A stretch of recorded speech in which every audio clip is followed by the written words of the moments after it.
Hi, welcome to the Sifu Mimi Chan show. Thanks for joining the conversation.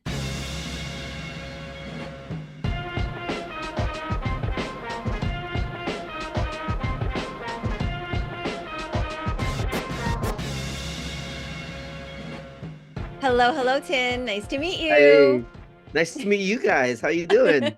I am good. I was talking to you a little bit off air and I told you, wow, I feel like I know you already because I know so many of your BFFs and you're kind of like always talked about and always in posts and yeah, so I just feel very familiar. Yeah, I mean it's a nice community. We are all every one of us have known each other through different things for a very long time. Like all the art community, especially comics and graphic novels is a pretty close knit. So yeah, we tend to be friends. And then when I entered the Asian the graphic novel, there's only a small group of Asian artists, and we definitely looked out for each other, and we definitely formed a bond. So typically, I know it's like a bad stereotype to think that like one Asian knows another Asian, but you know, we formed such a tight bond that like if you know Gene Yang, he probably knows who are familiar with a lot of us other Asian cartoonists, and so it's helped in my career, and I think it's helped in a lot of people's careers. That like tightness that we have. Yes, no, I have come to find how extraordinarily friendly you all are with one another, and Yeah. it's kind of funny because just even working on this project, my Make Us Visible Florida activity book, I've of course been reaching out to Asian American artists, and of course it is a little bit of a, oh, can you introduce me to this person or that person, and it's been just overwhelming and remarkable at how generous you all have been with your time and your efforts and your willingness to Yeah. participate in my activity book, and I am just beside myself. I've been in edit mode. I don't know if you know what that's like, Yeah. proofreading and editing, right? I I don't. I don't like don't. this job at all. I don't like the proof editing. That's Right? I'm so yeah. I'm not good at it. So I'm Yeah. always like yeah. Yeah, so I'm going through it and I'm just again overwhelmed at all of the artists that said yes, but all of the artists also who just couldn't do it because of time, but no one actually said like flat out no. So Yeah. Yeah. everybody was Yeah. just Yeah. incredible. And so thank you so much on behalf of the entire team, and all Floridians here, but like thank you for being a part of this and Oh, dedicating time. I know you are very busy. I just found out you are a school teacher. I am a So school that makes teacher. you extra busy in addition to a professional artist. But yeah, thank you so much for being a part of this. It's super special. I love it. Oh my gosh. So tell me how you kind of got your start in illustration and cartoonists because I don't know your origin story. I only know that you like noodles and eating and things like that from When I social. when I was in fourth grade, I'm an immigrant. I came over from I'm an immigrant that came over from Vietnam when I was 5. Mm.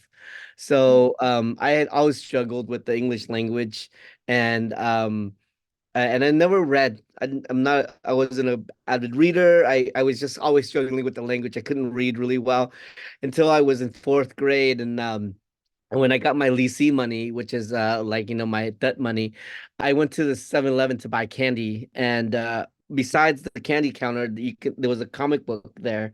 That they used to sell comics in 7-Eleven, and I bought a comic book instead of spending my money on candy. I bought a comic book because the cover looks so cool, and so I bought that comic, and I got home. It was a Spider-Man. It was a Spider-Man versus Moon Knight comic, and I started looking at it because I love the pictures so much. I've always loved like cartoons and stuff like that, so I thought I would be into it. And as I was reading the comic, I found that I was starting to like read like this comic, and like I had never really, like, to that point I had never really read anything. Like I've read sentences and stuff like that in school, but I've never really read a full story or a full book. And so when I started to understand the English words because of the pictures and stuff like that, I started to like really everything started to click, and pretty soon I was able to read that whole story, and I was like, this is magical, and I had already been in love with like superheroes and robots and all ninjas and stuff like that from watching cartoons. And so I fell in love with comics right there and then. And right that day, I decided I was going to be a comic book artist when I grew up. And like my whole life was like is going towards that direction because like when I was a kid, I drew comics and made my mom Xerox it, and I took it to school, and I was just surrounded with comics from that point on. I buy comics every week. I I drew comics, and I went to art school. I had to convince my parents, obviously. My parents, they were Asian parents, so they were like, "No, we want you to go to a 4-year university and become a doctor or a lawyer or engineer or whatnot." And I tried, and then finally I was like, "Mom, this is all I want to do." And they sent me Yeah. to they begrudgingly sent me to art school, and I went to art school, and when I got out of it, it was like the only thing I wanted to do was draw comics. But the comics after art school, the comics that I wanted to draw were no longer like superhero comics and stuff like that. I wanted to draw comics that was like more about life and about, Mhm. you know, um, just with themes that weren't superhero. I so I just started drawing them and Xeroxing them and trying to sell them to stores and stuff like that. And I was feeling how it was so weird to be like at 20, at 20, I was probably 25 at the time, or not 25, I'm sorry. I was probably like 21 at the time, doing the exact same thing I did when I was in fourth grade, just Xeroxing my own comics and trying to sell it. And I found this a whole community of people that were doing the exact same thing. And in fact, what I did was I found a community in Oakland. It was a group of guys, no, not just guys, but a group of people that would meet at this a friend's house. His name was Jason Shiga, and we called it Art Night Crew. And the majority of the people that would meet there were Asian. It was Gene Yang and Derek Kirk Kim, and Well, this is yeah. all back when nobody was reading our comics, and we were all like Xeroxing our comics and try to sell it store to store. And we just formed a bond, and ever since then, we've just been doing comics together this whole time. And every time someone would get an opportunity, they would recommend another person. And through Gene, I got my first book deal. And ever since then, we just been working on our craft together. Yeah. Wow, that is amazing. And Yeah. just the image of you as a fourth grader, Xeroxing and making, and then as a 21-year-old, kind of Do the graduate, same like thing. Xeroxing and making. It's hilarious, but I'm sure that the art had evolved by then. Yeah, yeah, yeah. Hopefully. Oh no, I've seen your work and it's so much fun. And I love that what you mentioned though, because actually I tend to gravitate towards different stories, not just superhero stories, as a fan of comics and graphic novels. And I'm really excited actually I'm gonna admit I haven't read Family Style yet, but I'm excited to pick that up and kind of get into that because I think it's such a fascinating way to learn. And I know Gene is really big on education through comics and things like that. And I just definitely am a big advocate for it because I feel like what you just said, you learn to read because you picked up a comic and you're like, wow, I'm actually reading. And there's just something really magical about that. Kind of talking about our Make Us Visible Florida activity book. And I know I kind of just pinged you out of nowhere and definitely name drop like by the way I'm not a crazy Yeah, person, yeah, like Gene's worked yeah. with me, I've been vetted, but you're a teacher, and for me I'm really fascinated to kind of hear your take on Asian American history and why it's so important and why that is necessary. Like I know why I started this and why I'm advocating for it and fighting so hard on my, this is not my main job. It's volunteer work. But as a teacher, can you kind of share like the significance of Asian American history being taught? Yeah, growing up, we never really learned Asian history. You know, in schools we never really learned it. And the one difference between, well, not, I don't know if it's the difference, but the thing about our culture, especially my Vietnamese heritage, is that our parents don't want to talk about these things. I found that my parents did not tell me. They waited till I was 48 to tell me about our immigration to America. They never told me the story about us coming to America. The details of the Vietnam War, for example, that they lived through and that I was part of the aftermath of, I never really knew. They never sat me down and told us those histories. A lot of it, I think, is because of immigrant parents' their thing of like trying to protect their kids, from like hardships and trauma. And I think it's all, like, and another is that they were all just working so hard all the time. It wasn't a thing where they would sit down and say, "Here is our history," you know? And I think they also assumed that we were getting that at school. But when we went to school, we were not getting any history, Asian history. And if we were getting any Asian history, it was through the lens of America, the United States. So it wasn't the history, our history as per se. So when I got older and I started to like read and I started read stuff about our history and research stuff about our history for certain things, I my eyes were just very open. It felt like I had this whole world that I had never really seen, I've never really been part of. And the more you learn, the more well-rounded I become, you know. There was a point in my life, like probably through from junior high to high school, where I pretty much rejected my Asian heritage, like coming up once you become Americanized.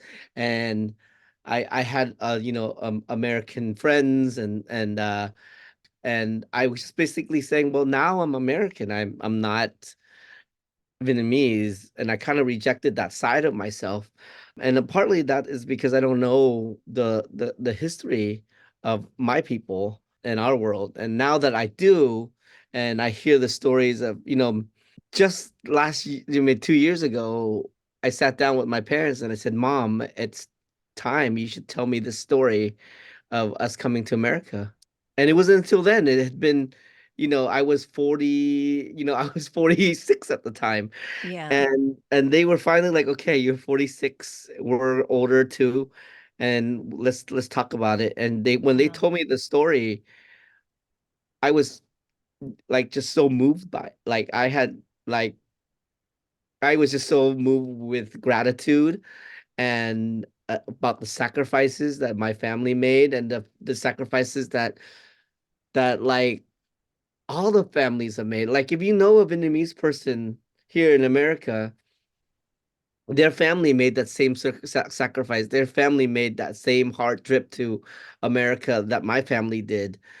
And a lot of it goes untold, until so I was so moved, and I was so had just overwhelming feeling of gratitude that I went home that day and started drawing this comic, and I think that is so important, and it's something that I hope now that we have more generations here in America, that is going to be a more normal thing to share our history. And that's why when you told me about your project, I was like, I'm gonna do it. And really, anybody that has any project that deals with, you know, recognition of Asian American history or Asian American presence at all, I want to be a part of.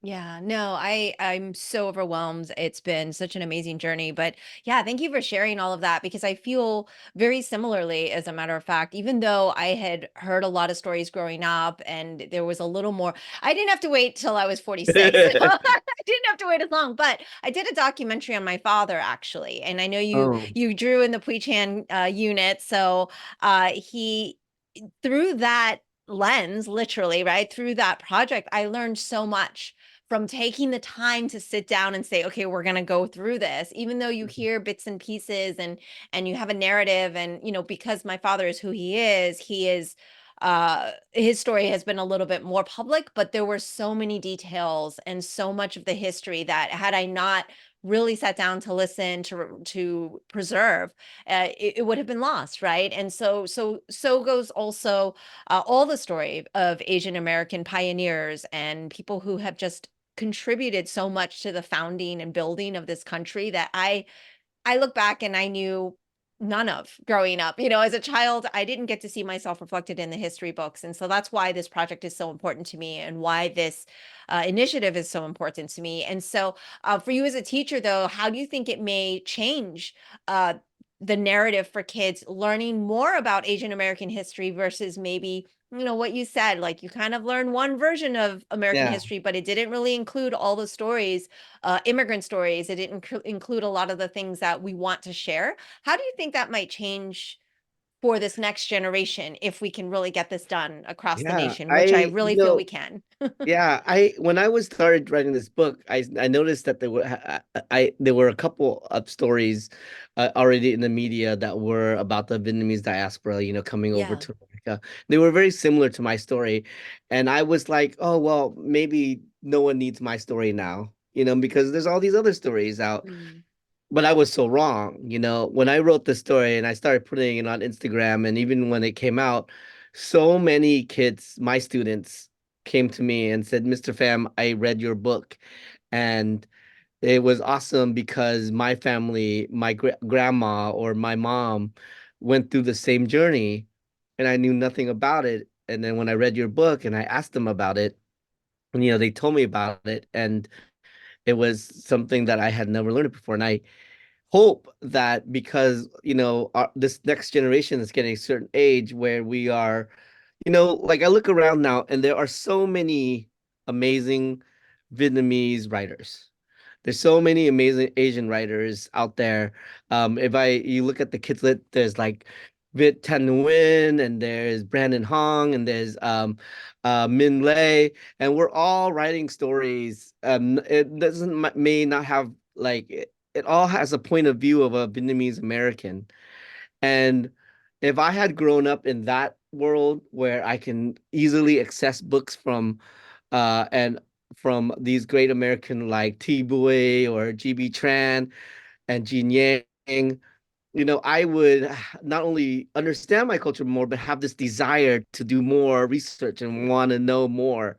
And that's what I hope this next generation will have. Like they will have so much access to like and your activity book is a perfect gateway, especially for the younger kids, into learning about our Asian history, and then wanting to know more and getting into more books that deals with that. And I think that's got to be great because when I look at it, I think I am doing books for myself for the fourth grade tin, the books that fourth grade tin didn't have. And Yeah. and that makes me happy, Yeah. knowing that kids when I don't have those books when I was a kid, but kids in the next generations will. So Absolutely. yeah. Well said, well said. And I'm excited because one of the things I do want to talk to you about is food and how that really brings us all together. And one of the chapters in our book is actually on the Mills 50 area here in Central Florida, which is known Oh, okay. as a lot of Vietnamese refugees Oh, actually wow. kind of gravitated towards this area. And we have a ton of pho noodle Oh, houses and a nice. ton of it's just actually pretty popular. Actually, nationally, a lot of people know about this like little niche area, and Yeah. it's a really special area. And unfortunately, someone had already picked that to draw. Otherwise, I definitely would have had you draw the food thing. But it's really great because it definitely highlights like all these different facets of even somewhere like Florida, which is not as diverse as a lot of the other states in terms of Asian American, percentage, but we were able to find so much of history to be able to share with our local Floridians that entail that. And I'd love for you to share a little bit about, your art process. And I know that I gave you kind of a thing to pick from, like, what would you like to draw? Yeah, Our book yeah, is not just coloring, it's an activity book. And you're like, I'll do the Kung Fu thing. yeah. And I didn't know at that time, you didn't realize the connection between me and my father. Oh, I didn't know. It But was great. yes, Now I know. yes, now you know. Yeah, And so tell me about that. Yeah, food has always been important. Like, that's what I've noticed when I grew up. I Food was a huge part of my life, and one of my first job as a comic book artist was to do comic strip food reviews for a newspaper. So I would go to restaurants and do reviews, and when the first generation of foodies came out, you can tell that a lot of foodies are Asian, because food is so important in our culture. It's really the thing Yeah. that like brings us all together, you know, and it's so important to our culture, and so of course we would love food. And for me, it was very important to my family. One of the things that when I was writing this book, I didn't know how to tell this story. I didn't have a path into my story until my mom asked me, she said, "Hey, what do you remember from our trip to America?" And when I was telling her what I remembered, I said, "Oh, mom, yeah, I remember. The only thing I really remember is, you gave me that rice ball when I was in, and I remember the potato chips." And I realized as I was telling her this that all my memories are all based in food. Like they're all food memories. And that's why I decided to write my book in through the lens of food memories, because that's how I remember things. And even to this day, that's how I remember things. And what I love about like our Asian community is that even areas like Florida, or there's so many areas that I've been to on this book tour where there might not be a huge Asian community, but everybody knows this one area that has, like one enclave that has a lot of Asian foods. And I try to visit all of them. Like I want to eat pho in Austin, Texas, and in Seattle, and in everywhere I go, I try to visit it, and I love that. It's such a community, and they're all next to each other, and they all probably know each other, and so that food community, I think, is really important, almost as important to me as the food itself. Like, and I love the kind of like one of the neat things about the food scenes nowadays with immigrant communities is that social media has really helped out a lot. Like when I ask my mom now, like, "Mom, where can I get this dish like pancel?" And she's like, "Oh, I know this place. It's only on Facebook." But it's such a great community of food culture, and that's one of the things that I makes me the most excited about traveling around and going to these communities and having like food all around. So yeah, All I right. love Well, that. you got to come to Orlando then, and you got I to come to will. Mills I will. 50, and I will take you Well, for some pho. Orlando, I know that there's a big Yes. Vietnamese enclave in Orlando Yes. as well. Yes. So Yes. yeah. So you've got to come out. That's it. Like we Yeah, I have will. we're I gonna will. schedule a time. We're gonna schedule a time because I feel left out. I haven't had noodles with you yet or anything. Okay, let's I make just that see you happen. eating noodles all the time. But is that your favorite, by the way? Like, what's your favorite dish? Well, I mean, I eat pho or any types of noodles anytime. I did this whole thing before my book came out where I would eat a bowl of noodles a day until my book came out. So Oh I ba wow. Yeah, so for 90 days, every day I ate a bowl of noodles, and people would be like, "Was that hard?" Like, no, I can eat noodles every day. There's like no shortage of noodles in my life. Like that's not hard. It's like asking if it's hard to eat rice every day. I Right. can eat rice every day, just like I can eat noodles every day. So yeah, Okay, fair enough. I love it. See, Pho well, is this probably is my but okay. yeah, Yeah, well, yeah. this makes sense because this is why I associate you with noodles, and I don't even really. This is the Yes. first time we've met in person, and I already know this Yeah. about you. So you're very, Well, if you very open follow me about on it. if you follow me on Instagram, you can see 90 days of me eating noodles. Oh my gosh. Okay, I'm gonna have to scroll back and check that out. But tell me a little bit, and we're gonna probably show some of the artwork that you worked on and for the book. But you kind of chose to do like the martial arts thing because I didn't have a Yeah. bowl of noodles for you to draw. Tell me why you chose that, and was it challenging? Did you do it in like 10 minutes because you're just that good, or how was that? It was very challenging Okay. because I have always been a martial arts fan. Like Oh, growing up, of course, I've loved all the martial arts movies, especially the ones from China, um, like the Five Venoms and all the Shaw yes. Brothers movies, Yes. and Yes. so I've always loved those as a kid. And I remember as a kid this is embarrassing, but I would have notebooks where I would draw kind of stick figure drawings of my own moves, I love it. because I would just like, I know not knowing nothing about martial arts, and again, my family was, we didn't have a lot of money, so I was never able to take any martial arts, even though I wanted to. Um, but I would just draw my own moves, and then it would just be books and books of just like different variation of kicks and blocks and stuff. Oh my And gosh. so I've always loved it. I And love it. um, and then when I grew up, my a lot of my close friends became really into Tai Chi and Qigong Hmm. and other martial arts and uh what is the Bruce Lee one? I forgot the Bruce Lee one, but Like Jikundo and yeah, okay. yeah. And um and then I got a little bit involved in Tai Chi as well. I was taking Tai Chi Okay. class. When I was drawing this, I was taking Tai Chi classes. Good. It was I'm not relaxing. very, I'm terrible at it. That's okay. Because I don't really know my left from my right. So I'll be doing something and then I'll look at the person next to me, I'm like, wait a minute, I'm on the wrong side. You Oh, know? So but I enjoyed it. So when I was drawing this, the hard part is when I draw, it's hard to draw a figure that is has a kind of a fluidity of movement that you want okay. from a martial arts. Like Yeah. if you to look at the photographs of your father doing his poses, it's just so fluid. It just feels like nothing is forced. Okay. Like the his body is just in a natural position that just feels like it belongs there, and not Hmm. like, and like when you draw superheroes, they're always like tense and stuff like Oh, that. But when you're okay. drawing martial arts, it's like water. It's like very fluid. Yes.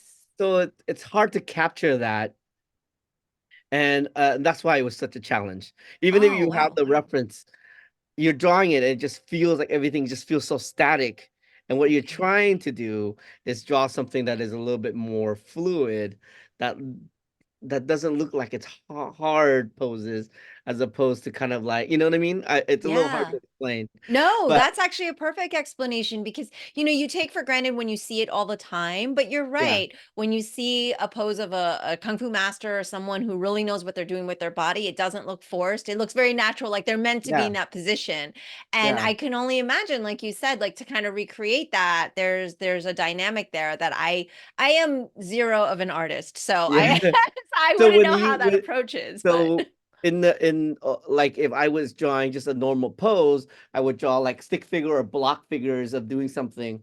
yes. But with this drawing, instead of doing that, what I did was a lot of sweeping curves. Right. Like the rough draft of each one of the posers, these like sweeping curves and movements of the spine and stuff like that, and then going back in and then filling that in with like solids and stuff like that. Yeah. But like it's the undercurrent is more curve and a little bit more like fluid than what you would normally do. I Yeah. see. Oh my gosh, thank you for breaking that down. That was Yeah. actually way Yeah. more detailed explanation than I expected to get, and I learned quite a lot actually just hearing Sorry you about talk that. about it. So no, I'm appreciative actually. That was really Oh, awesome. okay. Thank you for that. No, I think it's going to be great because we'll definitely kind of sneak peek and show people what that looks like. And now I feel a little bad because I was like, oh, draw like five of them. No, it was great. It was Now I feel it was fun to do. It wasn't like, I like that kind of thing. It's very fun to do. yes. It's And what's really cool. Go ahead. it's better than if you said, "Hey, draw five backgrounds of trees." Like that's not as fun to do. All right. Okay. Well, I'm glad you did have fun with it. And, like I said, just behalf on our whole team, like we're so appreciative to have, someone of your caliber like contributing to this project. But, now that you've explained, I'm like, wow, and then you had to draw several Grandmaster Chans, not just one. So I very much appreciate that. And it's going to be so much fun for kids because it's not just a coloring book, but it's also an activity book. So they can color and do the activity, which yours Yeah. happens to be kind of a matching thing. And just a really fun activity. So I just want to thank you so much for that. And it was It really, was it was great. great yeah, it was great Thank to you for kind of letting me talk be to you involved in finally. something so fun. Oh my gosh. It's my honor, honestly. So, all right, Tin. Well, is there anything you want to share about any of your upcoming projects? I know in your bio, you're always working on your next graphic novel, teaching and eating a lot. Yeah. I have a book coming. I have a graphic novel I'm drawing now, but it hasn't been announced yet. Oh, okay. But right now I'm really just kind of just traveling around promoting family style. Okay. So So yeah. everyone, please pick up Family Style. I'll link Yes. that here for everybody. Oh, there it is. Yes, and Yeah. I will definitely put that in the notes for everybody to just do one click and get a copy, because who Yeah. doesn't love food? Who doesn't love learning more about immigrant stories and just kind of delving into that Asian American history. Thank you for sharing your Asian American history also. That's Oh, no super important problem. to share those stories. Like you said, it starts the conversation, which is super important for all of us, not just kids. Yes. All Thank you right, so much, Tin. Mimi. Thank you so much. That's all for today's episode. Thanks for listening to the Sifu Mimi Chan Show. Please subscribe and rate my podcast on your platform of choice and leave a review. You can become a patron of the show at patreon.com/Sifu Mimi Chan to help keep this podcast going. Follow me and interact on social media at Sifu Mimi Chan on Instagram or Facebook.